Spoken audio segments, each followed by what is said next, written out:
In the month of September, I received an invite with a pin that led me to Moses Kuria's office.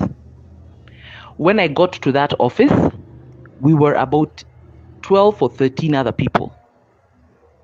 And we were given a brief by MK that there is a need for people to represent government on mainstream media, especially TV and radio.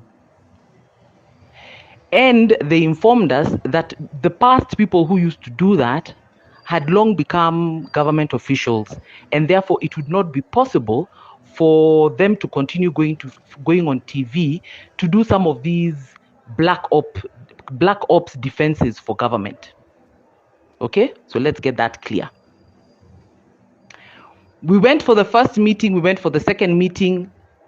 The second meeting, Moses Kuria left the group because Rita Oyer had now stepped in. She totally changed where we were going to be meeting. She said we will no longer be meeting in MK's office, and we started meeting in some hotel. Now, by the third meeting, some of us spoke up and said, hatutafanya kazi ya kujituma tena, because this was 2024, around that September. And we demanded to know how much were we going to be paid for that particular assignment. The team leader, who is a very senior individual, I'm deciding I'm not going to mention their name. At the end of that meeting, told us that she has agreed with Rita that we will be getting 100,000 shillings per month. Okay? And at the table, we showed our discomfort and our discontent because we felt 100K, and especially at that time, we were discussing the impeachment. And we said it very clearly that as some of us as Kikuyus going on TV to openly be seen to be attacking Rigathi was not an easy task. Tukaambiwa not to worry. Anytime any other ministry calls us for an assignment, they would demand for the ministry to give us 100K. So it was decided, take this 100K we're offering now, and anytime we get any other assignment, if it's of SHA, if maybe the treasury calls us to go and defend Adani, if I don't know, maybe agriculture calls us to go and defend, for example, the vaccination, then those ministries would top up that 100K with another 100K. And we said, okay, fine. And we were encouraged that just do it. There was even no budget for that particular assignment. But as we go along, it would, more and more and more would come along. And we agreed. Our first meeting with Moses Kuria in his office, when he left, akatupatia asante yake, akasema thank you guys for coming, and it was a Sunday, akasema shikeni 25 hii bahasha. Mimi bahasha yangu nilipata 25K. Hiyo haimuhusu Rita. Na hiyo haihusu ile kazi tumepewa. The next meeting, I think the fourth meeting or fifth or sixth huko, is when we were given our 100K. For the month of October. Na hiyo pesa, it was not sufficient as such, because every time we went on TV, we needed to leave the host with kakitu. If you go on radio, you give the host some 2K, 3K. If you're going on TV, host unampatia ngiri 4, ngiri 5. Some TV stations, unaona host alikuwa anakuitisha tu live. Yet Rita had said that she had sorted out the hosts. For the radio stations, remember, you go in, you find 2 hosts. You're paying 3K, 3K, you only 6 Gs. Niambie your 100K.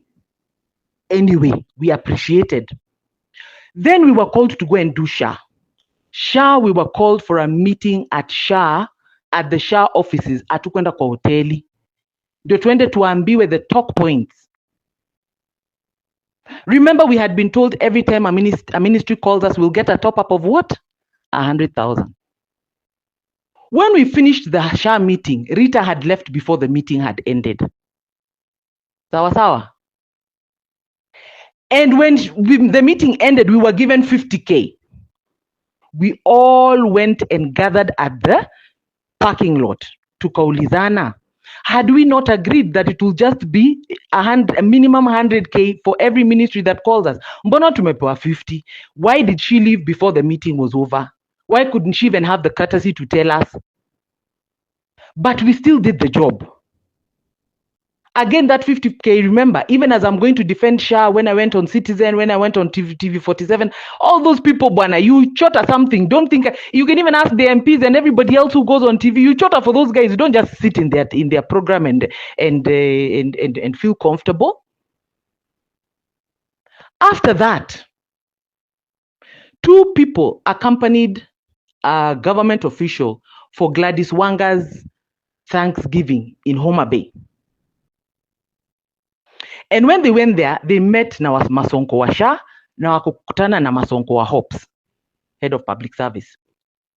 While they were there, those guys wakaambia, hey, you guys are doing a good job on TV, nini. So these colleagues of ours, these team members of ours, wakaona wajitetee, wakaambia jamani, mulituchotea only 50K, ni kidogo, unajua, ni kazi ngumu to defend this project.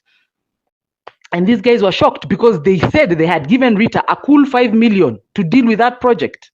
And from all the expenses Rita had listed down, according to them, we were supposed to get each one of us 170, 150 for going to defend Shah. We only got 50. Ask her, where is the 100,000 now that she's saying she gave us money?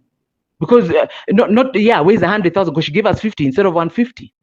On top of that, those same guys of Hops, when they were when walivyoambiwa simtuongezee hii budget, waliambia hawa wajamaa wawili, and one of those guys who I'm talking about is in this group. I will let him tell me whether I'm speaking the truth or I'm lying. I will not mention him.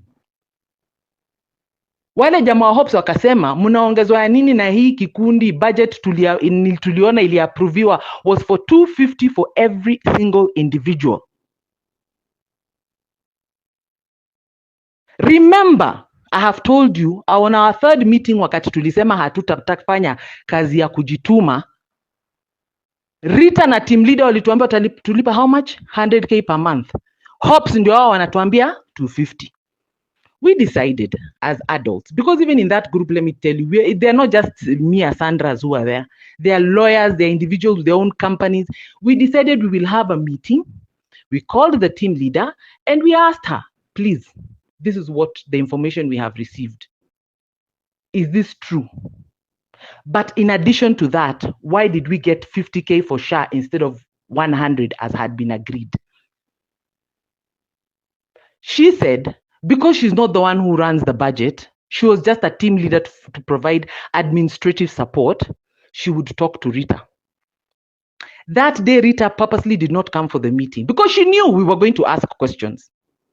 Instead, what she did, after the team leader went to talk to her about it, tuliona tu Rita ametoka kwa group.